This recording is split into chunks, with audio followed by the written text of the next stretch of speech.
Welcome to Burnout-Free Me, your success and well-being podcast. I'm Dr. Amy Grimm, and I am so glad you're here. Let's go from burnout to breakthrough together.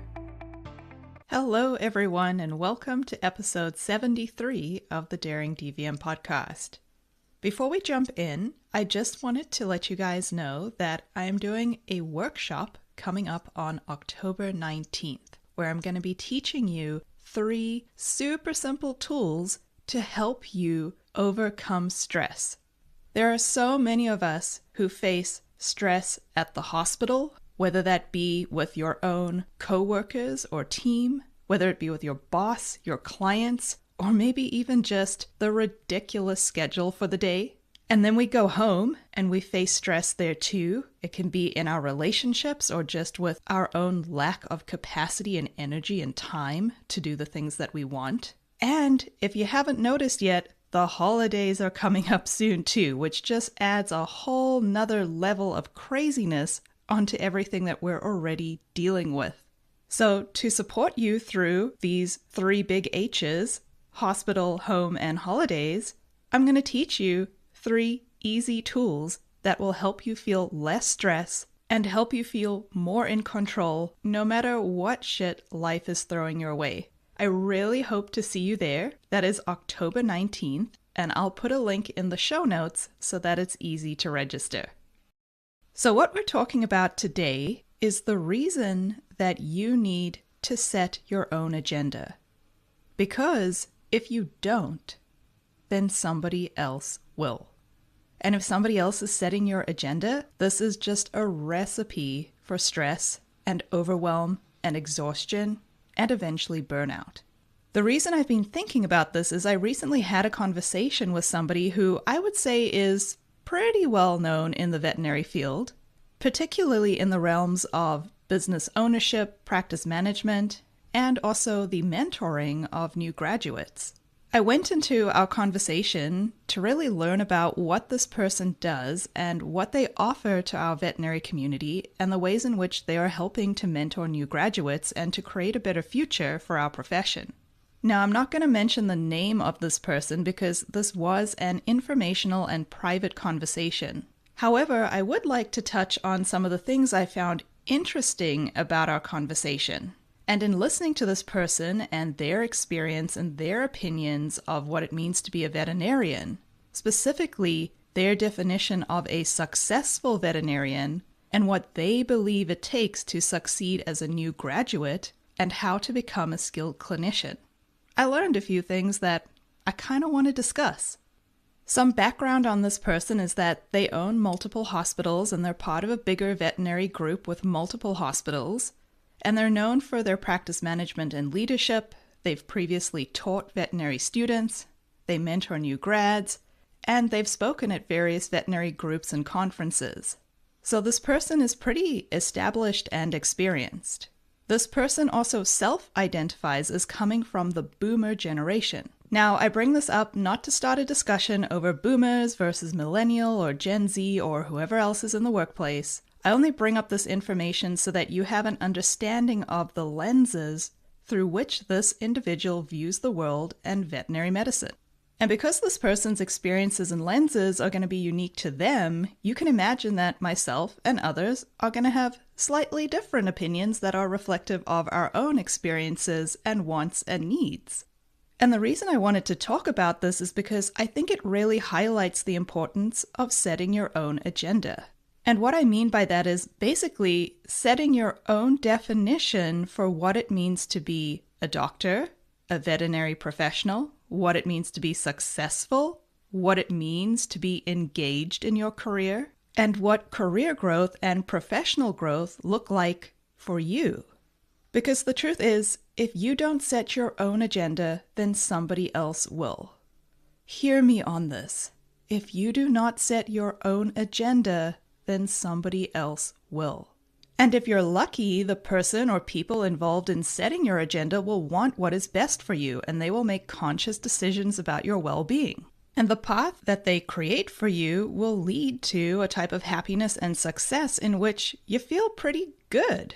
However, if you're not so lucky, the people involved in setting your agenda will only want what is best for them, and they will create a path for you that minimizes or ignores your personal well-being. And the supposed happiness and success that you are meant to achieve will never come because you are fulfilling somebody else's agenda and not your own.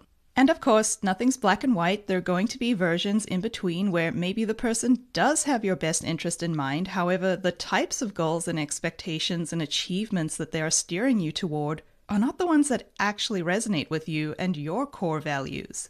And if you're unaware of this and just following this person's recommendations or guidance based on the fact that you believe they can get you to where you want to go and their intentions are good, you may still end up feeling empty and dissatisfied and wondering why you do not feel the type of success or happiness that you expected or were promised. And if you find yourself in a situation like this, where you are following a career path that you think is supposed to get you where you want to go, but in reality is out of alignment with who you are and what you deeply desire in this life, then you're going to end up burning out.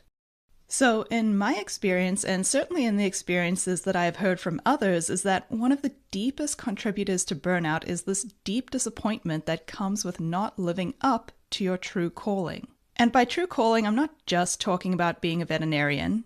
I'm talking about living into that version of yourself that embodies everything about you and who you are and everything that you want out of this life. Certainly becoming a veterinarian has been part of that journey. There are reasons that you've decided to go to vet school and become a doctor. There are also reasons that you decided to go into general practice or emergency medicine, or decided to go into private practice or become a mobile vet. There are reasons that you decided to go straight into the workforce, or do an internship or a residency, or later take additional trainings or certifications. And those reasons that lie behind these types of decisions are typically reflections of what you stand for and what you resonate with in this world. Yet sometimes we can get lost along the way. We end up taking a particular job because we think that it's going to meet our goals and is aligned with the type of career that we imagine for ourselves, only to discover, whether it be weeks, months, or years later, that this is not what we had imagined or expected. And in some cases, it's not even what we want at all. And yes, there is a degree of financial consideration that comes with these types of decisions. But at the end of the day, feeling like you're sacrificing yourself for a paycheck is soul-crushing. So what I learned from my conversation with this veterinarian is that their definition of a successful veterinarian is someone who sees more than the scheduled number of appointments for the day and makes a lot of money. The successful veterinarian is able to work quickly and efficiently and has no problem working into or through their lunch break or staying after their shift has ended in order to see additional appointments. The successful veterinarian will do well working on production because of the high volume of cases they see and the high quality of medicine that they practice. So you can imagine that the type of mentoring provided in this type of hospital is going to be geared towards expertise and efficiency in the exam room and functioning fluidly and dynamically throughout the day. And given the development of these types of clinical skills and professional skills in the work environment, the successful veterinarian will be able to handle many types of different cases and a high volume of cases and be paid commensurately. For many people out there, sounds amazing, right? Things are flowing, you're able to adapt to the varying needs of the schedule and the hospital, you feel confident in your medicine as well as your interpersonal communication skills, and you're making bank. Yet, with anything in life, there are pros and cons. So, at what cost will this come? And how does this fit in with your agenda for yourself? Some of us don't mind working through lunch or staying late, while others certainly prefer much stricter boundaries around their workdays. And this particular person's opinion is that in order for a doctor to be successful, they must be willing to do these things. They must be willing to work in additional cases. They must be willing to fit in cases over lunch. They must be willing to stay overtime. In the case of new grads and mentees, this person believes that in order to learn what they need to learn, they must be willing to stay late to see either cases of their own or potentially scrub in or maybe watch and learn from another doctor's case. They also believe in order for you to be successful, you should go home and worry about the day's cases. Like, worry about whether or not you did the right thing, or there are ways in which you could improve either in your medicine or the treatment plan or your communication with the client or within the team. And while I understand the sentiment behind this type of learning and this type of mentoring, I don't actually think that this is necessary. I think that in order for us to learn and to fully absorb information and to put things into practice, we need time during the day to digest the things we are learning on the job. And we need boundaries regarding our lunches and the times at which our shifts end. We also need space for reflection and self-growth that cannot come from constantly pushing ourselves harder and seeing more cases and then using our personal time that we need for other areas of our life to solely focus on work and to worry about or ruminate over the day and all of the patients that we saw. The vet with whom I spoke also had the opinion that if you, as a veterinarian, are not willing to show up in this way that they expect, then it means that being a veterinarian is just a job to you. And this person's opinion is that being a veterinarian is a commitment to a profession, and that if you only view it as a job, then you cannot be as good or successful of a doctor. So I think there's quite a bit to unpack here. The thing is, you can absolutely be a good and successful veterinarian regardless of if it fits the expectations of somebody else. Now, I do understand the sentiment behind the opinion that as a new grad, you kind of want to see as many cases as possible and learn as much within your first year or couple years of practice as you can. I get that. Yet, I am of the opinion that you do not need to work through lunch or stay late in order to do so. I certainly think if you want to stay later in order to scrub in on a surgery because that is something that is important to you, then you can absolutely make that decision for yourself. However, I don't think it should be an expectation that you do. And like I said, there's consequences with any action you take, right? So what does each choice cost you? What are the pros and cons?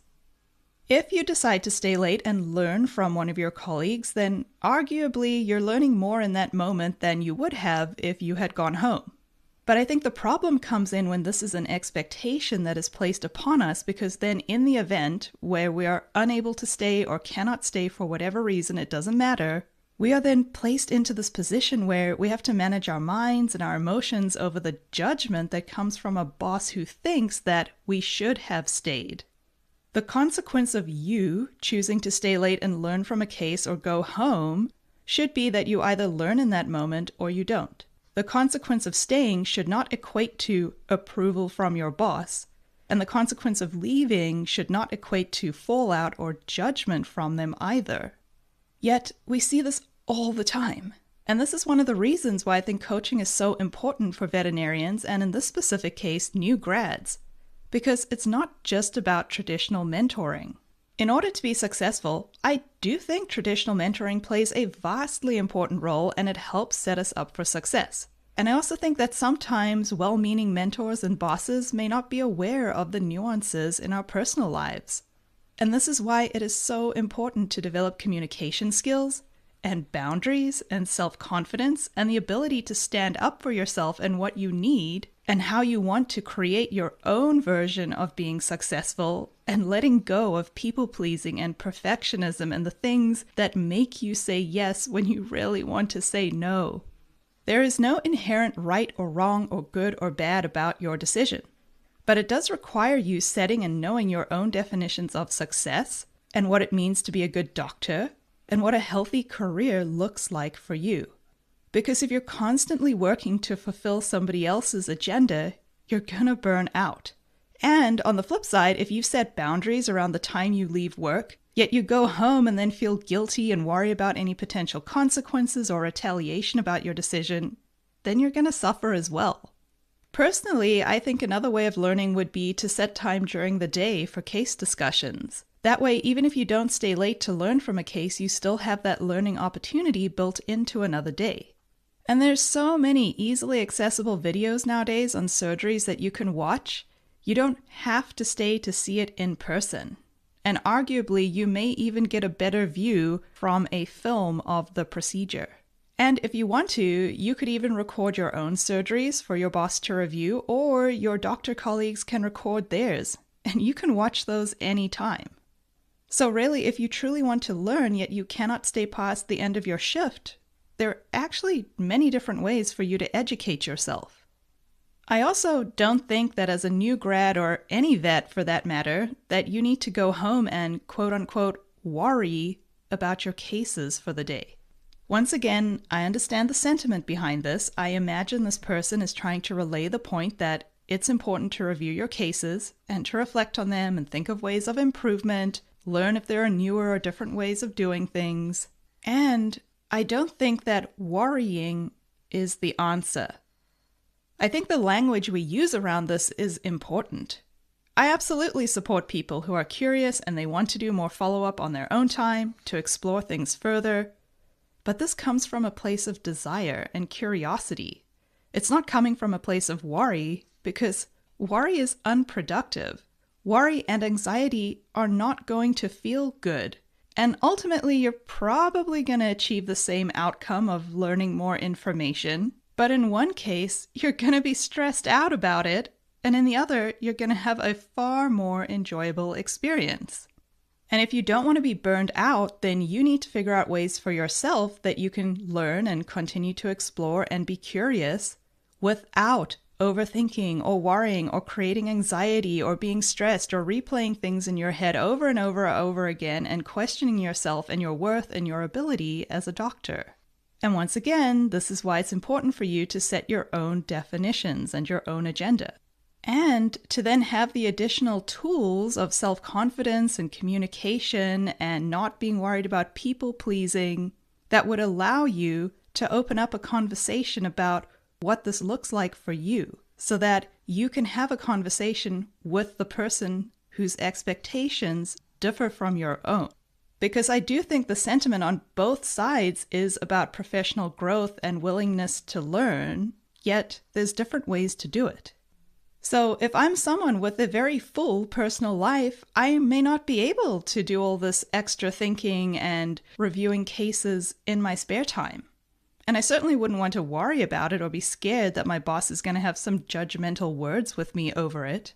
And I think this does warrant a conversation over the ways in which we learn best. And maybe the answer is not so much going home and poring over our notes and researching things into the wee hours of the morning, as much as it is creating time within our work days to learn. Maybe the last hour of your shift is to be a review, or you have a weekly review of cases. Because, and this is probably another unpopular opinion, I don't think we need to spend hours trying to research the answers on our own. If your boss already knows the answer, there's no reason for you to spend 7 hours trying to find it for yourself at home or on the weekend. I think it's far more helpful to be openly provided with information and to know the best sources to look up additional information if needed. And that's not to say you're never going to need to research things on your own.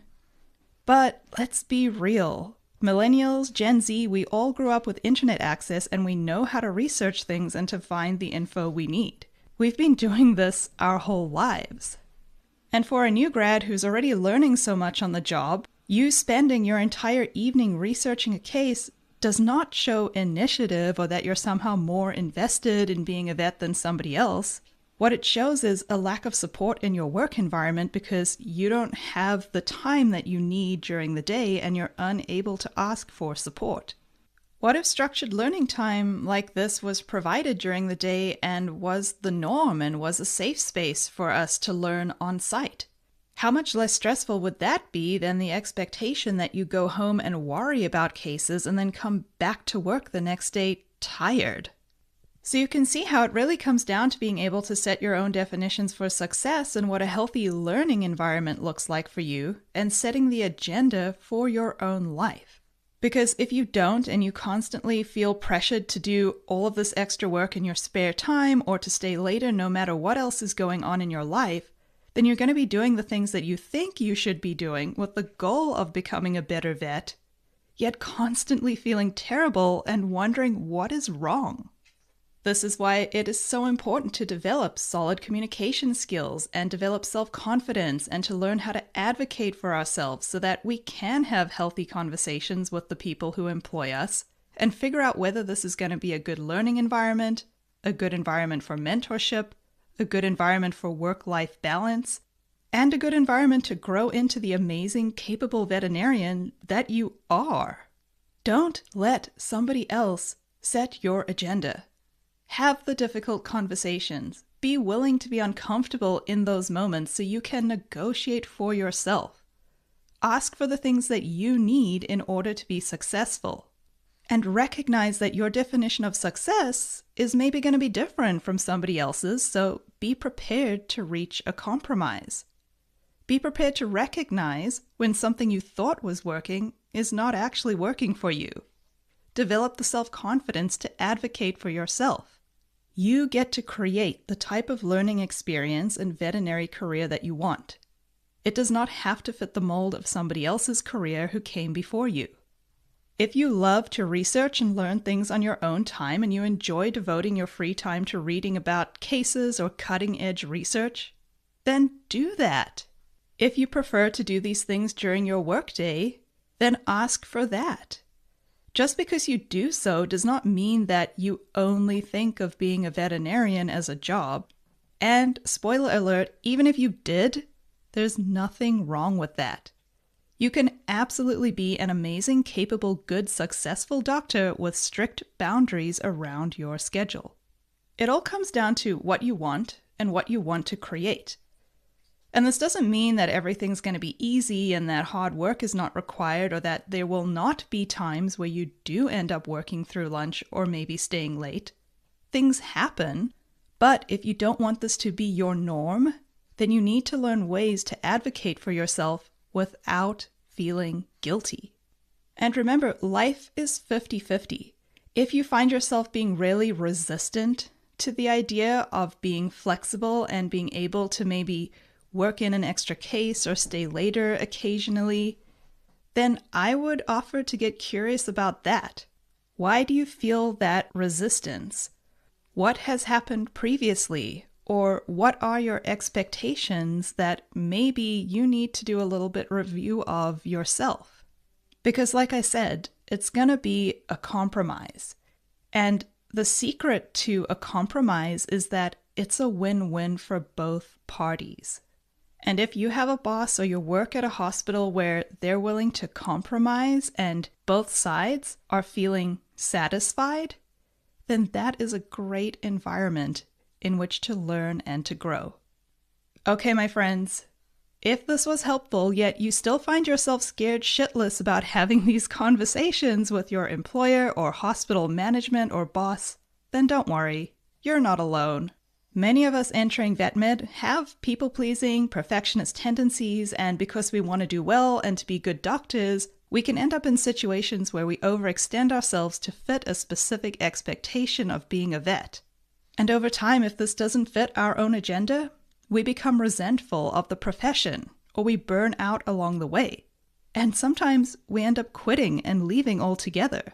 So if you want to enjoy your career in this profession that you chose for good reasons, then you need to develop skills to help you do that.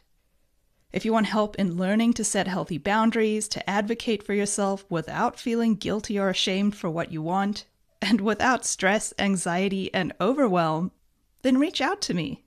I'd love to help you create and set your own agenda with confidence. I would be so honored to coach you and to help you grow into the amazing, successful, badass doctor that you are. Your version of success and happiness is totally available to you. Links to contact me are in the show notes. I love who you are, and even more than that, I love who you're becoming. Dare to dream.